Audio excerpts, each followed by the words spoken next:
நட்டான்ஸில் இருக்கக்கூடிய ஈரானுடைய அணு ஆயுத தயாரிப்பு ஆய்வு மையம் எல்லாம் பூமி கடியில், மேலே இருக்கிற கட்டிடங்கள் எல்லாம் நத்திங், பூமி கடியில் தான் எல்லாமே வச்சிருக்கிறாங்க. இங்கே சேட்டலைட் இமேஜில் நீங்கள் பார்க்கலாம் நட்டான்ஸினுடைய காட்சி எப்படி இருக்கிறது என்பதை. இந்த பூமி கடியில் தான் அவர்கள் முழு வேலைகளை பார்த்து கொண்டிருப்பதாக சொல்லப்படுகிற நேரத்தில் இந்த மாதிரி ஒரு இடத்தை அழிக்கிறதுன்னு இஸ்ரேலோ அமெரிக்காவோ முடிவெடுத்தால் தொழில்நுட்ப ரீதியாக இது கடைசி என்று நினைத்து கொண்டு முடிவெடுக்கணும். அடிக்கிறோம், இனி டூ ஆர் டை என்கிற நிலை தான், இதுக்கு மேலே ஒன்றும் கிடையாது என்று ஒரு நிலை எடுத்து தாக்குதல் நடத்தினாலே உண்டு தவிர, இல்லாவிட்டால் இந்த இடத்தை அழிப்பது அசாத்தியமானது என்கிறது இந்த ஆய்வு அறிக்கை. மேலதிகமாக அவங்க சொல்லும்போது என்ன சொல்றாங்கன்னா,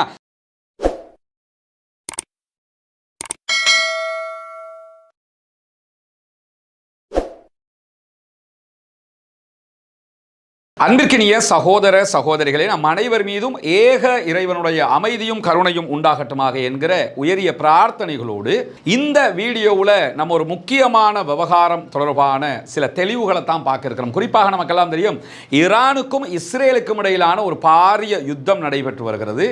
ஈரான் இஸ்ரேல் மீது தாக்குதல்களை தற்போது மும்முரமாக நடத்தி வருகிறது. இன்றைய தினம் நீங்கள் பார்த்திருப்பீங்க, நம்மளே தன் வீடியோ போட்டிருக்கிறோம். மொசாதினுடைய தலைமை கட்டடம் மீது அவர்கள் தாக்குதல் நடத்தி இருக்கிறார்கள். அம்மான் மீது தாக்குதல் நடத்தி இருக்கிறார்கள். இப்படி பல இடங்கள்ல இஸ்ரேலுடைய பாதுகாப்பு சம்பந்தப்பட்ட இடங்கள்லயே அவங்க பயங்கரமான தாக்குதல்களை நடத்தி கொண்டிருக்கிறார்கள். இந்த நிலையில இந்த யுத்தத்தை இஸ்ரேல் ஆரம்பித்ததற்கு சொன்ன காரணம் என்னன்னா, எங்களுக்கு ஈரான் எப்போதும் அச்சுறுத்தலாக இருக்கிறது. அதற்கு ரெண்டு காரணங்கள். ஒன்று, ஈரானிடத்தில் பாலிஸ்டிக் சூப்பர்சோனிக் ஏவுகணைகள் இருக்கிறது. அந்த ஏவுகணைகளை கொண்டு எந்த நேரமும் அவர்கள் எங்களுக்கு எதிராக அச்சுறுத்தலில் ஈடுபடலாம், எங்களை தாக்கலாம். எனவே தான் முன்கூட்டி நாங்கள் தாக்கி அளிக்க போறோம் என்று உள்ளே நுழைந்தார்கள். இரண்டாவது, அவர்கள் சொன்ன மிகப்பெரிய காரணம் என்னன்னா, ஈரான் அணு ஆயுதத்தை தயாரிப்பதற்கு நெருக்கத்துக்கு வந்துட்டாங்க என்கிற செய்தி. இந்த செய்தியை வைத்துக் கொண்டுதான் அவர்களிடத்தில் அணு ஆயுதம் கிடைத்து விட்டது என்றால் இஸ்ரேலை அவர்கள் அழிப்பார்கள், எனவே முன்கூட்டி நாங்கள் அவங்களை அழிக்க போறோம்ங்கிறது தான் அவர்களுடைய மிகப்பெரிய வாதமாக இருக்கிறது இந்த தாக்குதல் விவகாரத்தில். இந்த இடத்துல நம்ம இன்னொன்று எக்ஸ்ட்ரா என்ன புரிஞ்சுக்கிறோம்னு கேட்டால், ஈரானுடைய அணு ஆயுத தயாரிப்பினுடைய நிலை இப்போ எப்படி இருக்கிறது என்று பார்த்தீங்கன்னா, வெளிப்படையான செய்திகளை பார்த்தா அணு ஆயுதம் அவங்க தயாரிக்கல என்பதை திரும்ப திரும்ப சொல்லிக் கொண்டிருக்கிறார்கள். நேற்றைய தினம் மசூத் பெசக்ஷியனும் அதை சொல்லி இருந்தார். இதே நேரத்தில் அமெரிக்காவினுடைய உளவு பிரிவு இது தொடர்பான தகவலை என்ன சொல்றாங்கன்னா, ஒரு 3 வருடம் பின்னால் தான் நிற்கிறார்கள் அணு ஆயுதத்தை தயாரிக்கிற விவகாரத்தில் என்கிறார்கள். ஏன்னா இன்னொரு 3 வருடமாவது அவங்களுக்கு பிடிக்கும் தயாரிக்கிறதாக இருந்திருந்தா கூட இப்போ இஸ்ரேல் தாக்குதல் நடத்திக்கிட்டு இருக்கிறதுனால அது இன்னும் கொஞ்சம் பின்னாடி போகிறதுக்கு வாய்ப்பு இருக்கிறது என்று அவர்கள் சொல்லிக் கொண்டிருக்கிறார்கள். இந்த ரெண்டுக்கும் நடுவில் உண்மையிலேயே ஈரானுடைய நியூக்ளியர் தொடர்பான விவகாரங்கள் எப்படி இருக்கிறது என்பது தொடர்பாக நிறைய தகவல்கள் வேறு விதமாக வந்து கொண்டிருக்கிறது. குறிப்பாக ராயல் யுனைடெட் சர்வீஸ் இன்ஸ்டிடியூட் வெளியிட்டிருக்கக்கூடிய ஒரு முக்கியமான அறிக்கை. அந்த அறிக்கை என்ன சொல்லுதுன்னா, விரைவிலேயே ஈரான் அணு ஆயுத பலம் கொண்ட நாடாக மாறிவிடும். அவர்களுக்கு கிட்டத்தட்ட 9 அணு ஆயுதங்களை, பாரிய அணு ஆயுதங்களை தயாரிக்கிற அளவுக்குண்டான எல்லா தயாரிப்புகளையும் அவர்கள் முடித்து விட்டார்கள். இஸ்ரேல் ஈரான் மீது தாக்குதல் நடத்தினாலும் அவர்களுடைய அணு ஆயுத தயாரிப்பை பின்னால் இழுத்துவிட முடியாத ஒரு நிலை இஸ்ரேலுக்கு இருக்கிறது என்று இந்த ராயல் யுனைடெட் சர்வீசஸ் இன்ஸ்டிடியூட் வெளியிட்டிருக்கக்கூடிய அறிக்கை என்பது இன்றைய இந்த காலகட்டத்தில் மிக முக்கியமான ஒன்றாக பார்க்கப்படுகிறது. என்னன்னா, அணு ஆயுதம் இருக்கிறதா இல்லையா என்கிற கேள்விக்கு பதிலாக அது அமைவதை நம்ம பார்க்க முடியும். எது எப்படி போனாலும் ஈரானுடைய நடவடிக்கைகளை பார்க்கும்போது அவங்க அணு ஆயுதத்தை ஒன்றோ தயாரித்து விட்டார்கள், இல்லை என்றால் ஓரிரு நாட்களுக்குள்ளாக ஓரிரு மாதங்களுக்குள்ளாகவாவது தயாரிக்கிற உச்சநிலையை அவர்கள் அடைந்து விட்டார்கள் என்பதை பார்க்கும் போதே தெரிகிறதா இல்லையா என்பது இன்னும் ஒரு கேள்வி. என்ன காரணம்னு சொன்னா, இந்த அணு ஆயுதம் தொடர்பான பிரச்சனை வரும்போதே அமெரிக்காவை பேச்சுவார்த்தைக்கு கூப்பிட்டு முடிய ஓகே நாங்க பேச்சுவார்த்தைக்கு வர்றோம்னு காலத்தை இழுத்துக்கிட்டே இருந்தாங்க. காலம் நேரத்தை அவங்க தேவையான அளவுக்கு பேச்சுவார்த்தைகள்ல கடத்தி கொண்டிருந்தார்கள். காரணம் என்னன்னு சொன்னா, அந்த கேப்புக்குள்ள வேலையை முடிக்கணும். அதே நேரத்தில் இந்த பிரச்சனை உச்சம் தொடுகிற நேரத்தில் மத்திய கிழக்கு நாடுகளுக்கு எல்லாம் என்ன சொன்னாங்கன்னா, நம்ம ஏன் அணுச்சரிவூட்டல் இல்லாத நாடுகளாக இருக்கணும், ஈரானோட சேர்த்து நீங்களும் பங்களிப்பு செய்யுங்க, நம்ம எல்லாருமே இதை பகிர்ந்துக்கலாம் என்கிற ஒரு வாதத்தை முன்வைத்தார்கள். இதையெல்லாம் தாண்டி இஸ்ரேல் ஈரான் மீது தாக்குதல் நடத்த நடத்திய ஏற்கனவே 2 சந்தர்ப்பங்களையும் ஈரான் பதிலடி தாக்குதல்களை வழங்கியது, வழங்காமல் இருக்கவே இல்லை. இப்பொழுது உக்கிரமான பதிலடி தாக்குதல்களை வழங்குகிறது. தன்னிடத்தில் இது தொடர்பான தயாரிப்புகள் இல்லை என்றால் இப்படியான ஒரு நிலையை ஈரான் எடுக்குமா என்கிற ஒரு கேள்வி இருக்குது. காரணம் என்னன்னா, ஈரானுடைய மக்கள் தொகையோடு ஒப்பிடும்போது இஸ்ரேல் ஒரு குட்டி நாடு. ஆனால் இஸ்ரேலை பொறுத்தவரையில் 130க்கும் மேற்பட்ட அணு ஆயுதங்கள் அவர்களிடத்தில் இருப்பதாக சொல்லப்படக்கூடிய நேரத்திலையும், அமெரிக்கா அவங்களுக்கு முழுமையான சப்போர்ட்டிவாக இருக்கிற நேரத்திலையும் இஸ்ரேலோடு மோதுவதற்கு ஈரான் தலைப்பட்டது இந்த ஆயுதங்கள் இல்லாத பட்சத்தில் அந்த தைரியம் அதற்கு கிடைத்திருக்குமா என்கிற கேள்வியை நம் முன்னால் எழுப்புகிறது. இதை தாண்டி நம்ம புரிய வேண்டிய இன்னொரு பகுதி என்னன்னு சொன்னா, இஸ்ரேல் மீது ஈரான் அணு ஆயுத தாக்குதல் நடத்துவதற்கும் ஈரான் மீது இஸ்ரேல் அணு ஆயுத தாக்குதல் நடத்துவதற்கும் பாரிய வித்தியாசங்கள் இருக்கிறது. ஈரான் மேலே இஸ்ரேல் அணு ஆயுத தாக்குதலை நடத்தினார்கள் என்று சொன்னால் ஒரு பெரிய நாடு. அந்த நாட்டுக்குள்ள அந்த நாட்டை சேர்ந்தவர்கள் அதிகமாக பாதிக்கப்படுவார்கள். அடுத்தடுத்த நாடுகள் பாதிக்கப்படுவது ரொம்ப குறைவாக இருக்கும். ஆனால் இஸ்ரேல் மேலே தாக்குதல் நடத்தப்பட்டா பக்கத்தில் ஜோர்தான் இருக்கிறது, ஏன் காசா இருக்கிறது, சிரியா இருக்கிறது, சுற்றி வளைத்து பல அரபு நாடுகள் இருக்கிறது என்கிற ஆபத்தும் இல்லாமல் இல்லை. இப்படி ஒரு குழப்பகரமான நிலை இருக்கிற நேரத்தில் தான் ராயல் யுனைடெட் சர்வீசஸ் இன்ஸ்டிடியூட் வெளியிட்டிருக்கக்கூடிய அறிக்கை ஒரு ஆச்சரியமான தகவலை தந்திருக்கிறது. என்னன்னா, சுருக்கமாக நீங்க முதல்ல ஈரானுடைய அணு ஆயுதங்கள் தொடர்பான தயாரிப்பு எப்படி இருக்கிறது என்பதை புரிந்து கொள்ள வேண்டும். அணுவை தயாரிக்கிற நேரத்தில் பெரும்பாலான நாடுகள் என்ன பண்ணுவாங்கன்னா, அணு ஆயுத தயாரிப்பு நிலையங்களை ஒரு இடத்துல அல்லது 2 இடத்துல வைத்துக் கொண்டுதான் செயல்படுவார்கள். ஆனால் ஈரானை பொறுத்தவரையில் ஒவ்வொரு கட்டத்திற்கும் தனித்தனி இடங்களை அவர்கள் வைத்திருப்பதாக சொல்லப்படுகிறது. உதாரணமாக ரொட்டி தயாரிக்கிறோம்னு வச்சுக்கிறோங்க, புரிஞ்சுக்கிறதுக்காக. ரொட்டியை தயாரிக்கிறதா இருந்தால் மாவு வேணும், ரொட்டியை தயாரிக்கிறதுக்கு தண்ணி வேணும், அதுக்கு சேர்க்க வேண்டிய சேர்மானங்கள் வேணும், அதை ரொட்டி மாதிரி செஞ்செடுத்துட்டு அந்த மாவை பிசையணும், பிசைச்சிட்டு அதை ரொட்டியாக செஞ்செடுக்கணும், செஞ்செடுத்ததுக்கு பிறகு அதை சூடு காட்டணும். இப்படி பல கட்டங்கள் இருக்குதா இல்லையா?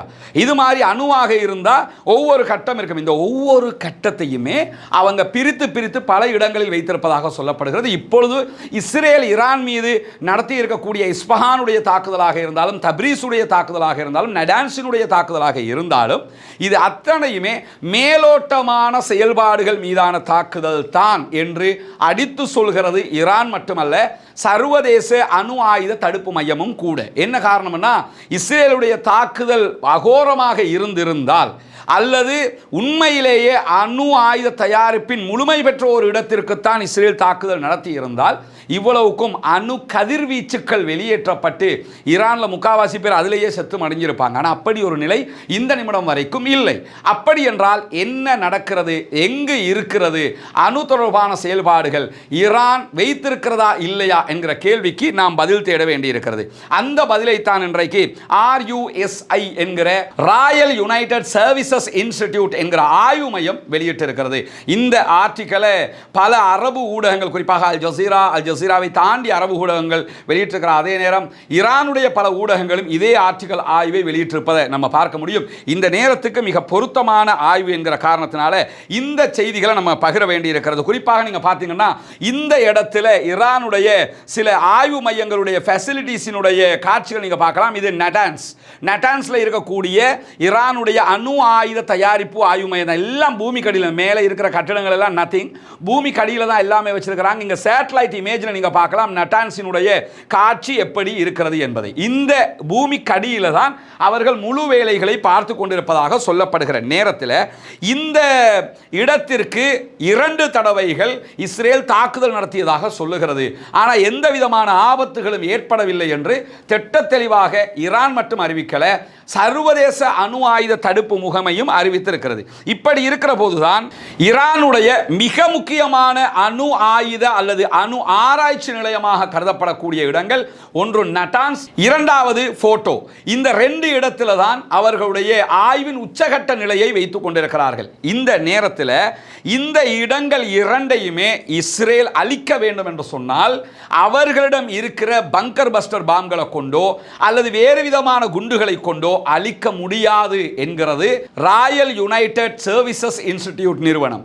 ஏன்னா அவங்கள்ட்ட இதுவரைக்கும் இருக்கக்கூடிய ஆயுதங்களால இது எவ்வளவு ஆழம் பூமிக்குள்ள இருக்கிறதோ அவ்வளவு ஆழத்துக்கு சென்று தாக்குதல் நடத்த முடியாது, இது இஸ்ரேலுடைய வெற்றிக்கு உத்தரவாதம் அளிக்காது என்கிறது இந்த ஆய்வு மையம். அதை தாண்டி அவங்க சொல்லும்போது என்ன சொல்றாங்கன்னா, இந்த மாதிரி ஒரு இடத்தை அழிக்கிறதுன்னு இஸ்ரேலோ அமெரிக்காவோ முடிவெடுத்தால் தொழில்நுட்ப ரீதியாக இது கடைசி என்று நினைத்து கொண்டு முடிவெடுக்கணும். அடிக்கிறோம், இனி டூ ஆர் டை என்கிற நிலை தான், இதுக்கு மேலே ஒன்றும் கிடையாது என்று ஒரு நிலை எடுத்து தாக்குதல் நடத்தினாலே உண்டு தவிர, இல்லாவிட்டால் இந்த இடத்தை அழிப்பது அசாத்தியமானது என்கிறது இந்த ஆய்வு அறிக்கை. மேலதிகமாக அவங்க சொல்லும்போது என்ன சொல்றாங்கன்னா, ஈரானுடைய யுரேனியம் செறிவூட்டக்கூடிய வசதிகளில் ஒன்றாக இருக்கக்கூடிய இந்த நட்டான்ஸ் என்கிற இந்த ஆய்வு தளத்தை பொறுத்தவரையில் இஸ்ரேலிய தாக்குதல்களில் இந்த இடம் இலக்கு வைக்கப்பட்டது. ஆனாலும் எந்த விதமான கதிர்வீச்சுகள் கூட வெளியே வரவில்லை. அதற்கான காரணம் என்னன்னா, இந்த ஆய்வு மையத்தினுடைய உணர்திறன்கள் அத்தனையுமே மிக ஆழத்தில் இருக்கிறது.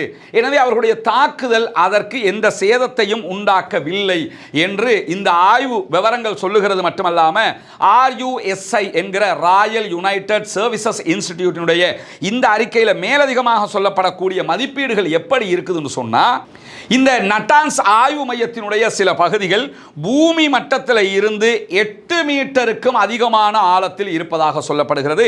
கிட்டத்தட்ட 26 அடி ஆழத்திற்கும் அப்பால் இருப்பதாக நம்பப்படுவதாக அந்த ஆய்வு சொல்லுவது மட்டுமல்லாமல், இஸ்ரேலிடம் இருக்கக்கூடிய தாக்குதல் ஆயுதங்களை பொறுத்தவரையில் 6 மீட்டர் ஆழத்திற்கு சென்று தாக்குகிற வசதி தான் அவர்களிடத்தில் இருக்கிறது.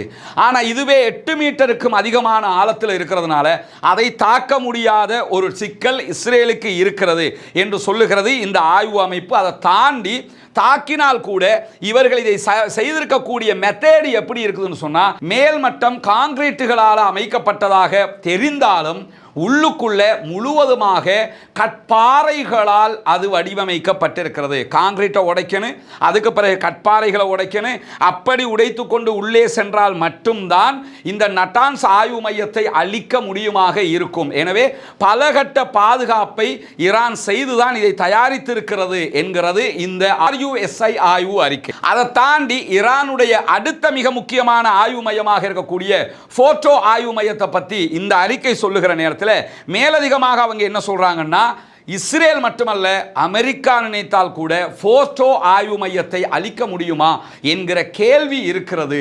இது தேவையற்ற ஒரு சண்டையை உண்டாக்கி இருக்கிறார்கள் என்கிற ஒரு விளக்கத்தை அவங்க சொல்றாங்க. அதை என்ன அடிப்படையாக வச்சு சொல்றாங்கன்னு சொன்னா, ஈரானுடைய 2வது யுரேனியம் செறிவூட்டல் தளமாக இருக்கக்கூடிய இந்த போர்டோ என்கிற பகுதி இதைவிட பலமாகவும் ஆழமாகவும் தயாரிக்கப்பட்டிருக்கிறது என்கிறது இந்த RUSI என்கிற ஆய்வு நிறுவனத்தினுடைய அறிக்கை. அதில் அவங்க என்ன சொல்றாங்கன்னு சொன்னா, இந்த நட்டான்ஸை பொறுத்தவரையில் 8 மீட்டர் ஆழத்தில் இருப்பதாக அந்த அறிக்கை சொன்னாலும் போர்டோ ஆய்வு மையத்தை பொறுத்தவரையில் 80 முதல் 90 மீட்டர் ஆழத்திற்கு இந்த ஆய்வு மையம் அமைக்கப்பட்டிருக்கிறது. அதாவது 262 முதல் 295 அடி ஆழம் அளவுக்கு அது உள்ளே புதைக்கப்பட்டிருக்கிறது.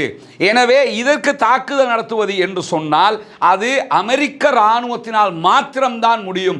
அமெரிக்க இராணுவம் நேரடியாக ஓர்ல களமிறங்கினால் மட்டும்தான் அது சாத்தியப்படும். அதுவும் மொத்தமாக அழிக்க முடியுமா என்கிற கேள்வி இருக்கிறது என்கிறது இந்த ராயல் யுனைடெட் சர்வீசஸ் இன்ஸ்டிடியூட்டினுடைய ஆய்வு அறிக்கை. அதில் விவரமாக அவங்க சொல்றாங்க பாருங்க, அமெரிக்க இராணுவத்தில் இருக்கக்கூடிய ஆக உச்சகட்டமான பதுங்குகுழி பங்கர் பஸ்டர் பாம்கள்ல உலகத்திலேயே நம்பர் 1 டாப் பங்கர் பஸ்டர் பாமாக அறியப்படுவது GBU-57 என்கிற வகையான அந்த குண்டுதான் உலகத்திலேயே பூமி கடியில் போய் ஆழமாக அட்டாக் பண்ணக்கூடிய பயங்கரமான குண்டாக பார்க்கப்படுகிறது. இந்த குண்டை போட்டா கூட இவ்வளவு ஆழத்திற்கு சென்று தாக்குமானா தாக்காதுங்கிறாங்க. ஏன்னா அமெரிக்காவிடம் இருக்கக்கூடிய உலகத்திலேயே நம்பர் 1 பங்கர் பஸ்டர் பாம் கூட 60 மீட்டர் அளவுக்கு தான் உள்ளே செல்ல முடியும். ஆனால் ஈரான் 80 மீட்டர் ஆழத்தில் போர்டோ ஆய்வு மையத்தை செயல்படுத்தி கொண்டிருக்கிறது. இந்த நிலையில GBU-57 வகையான குண்டுகளை அந்த இடத்துல கொண்டு வந்து போடணும்னாலும் இஸ்ரேலால் போட முடியாத ஒரு நிலை இருக்கிறது. காரணம் என்னன்னு சொன்னா, இந்த வகையான குண்டுகளை போடணும்னு சொன்னா அமெரிக்காவினுடைய விமானப்படையில் இருக்கக்கூடிய B2 ஸ்டெல்த் வகையான விமானங்கள் தான் அந்த குண்டுகளை போட முடியும். இந்த விமானங்கள் அமெரிக்காவை தவிர வேறு எந்த நாட்டிடத்திலையும் கிடையாது. அமெரிக்கா மட்டும்தான் வச்சுக்கிட்டு இருக்கிறாங்க.